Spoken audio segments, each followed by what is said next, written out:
Good morning mga kamaster. I-update ko kayo sa ating mga alagang manok. Ito, may bago tayo na dito. May itlog na mga kamaster. Apat na itlog yan. Ito yung ating tandang, si Pacquiao. Nalulungkot lang mga kamaster. Dalawa pa pisa natin. Yan, nabugok. Yung iba itlog na tuyo. Dalawa lang naging papisa natin mga kamaster na Texas. Kaya dalawa lang pamigay natin. Kaya mga kamaster, di pa natin alam kung babae o lalaki. Ayan. Dalawa pa lang ating kuwan. Pag nag 50,000 followers na tayo, mamimigay na tayo ng mga sisi mga kamaster. Siguro marami-rami na ito. Ipunin muna natin. Dalawa lang na pisa.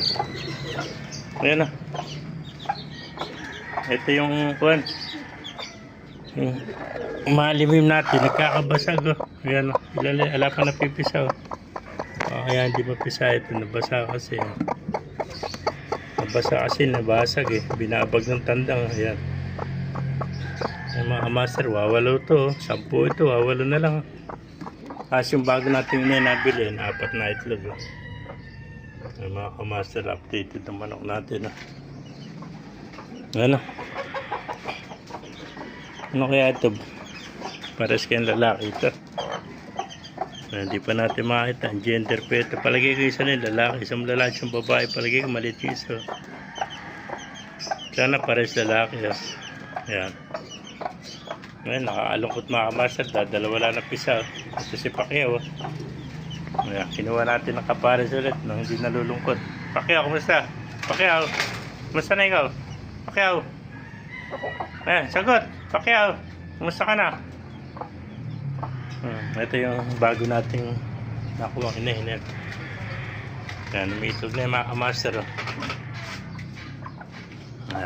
Ganda ng kulay. Texas din yan. Tapos yung dalawa nating dumalaga, ito. Laki na, dalawang Melsim Black. Ay mga kamaster. Tagal-tagal pero bago natin ikatsaw. Mahaba pa naman ang BS ito, mga long leg. Yan. Yung dalawa nating dumalaga na Melsim Black. Laki. Long leg mga kamaster. Mararamihin natin yan. Yan, mga kwansa, brown leg. Ay, green leg pala ito, tsaka black leg. Yan, dalawang Melsim Black dumalaga yan.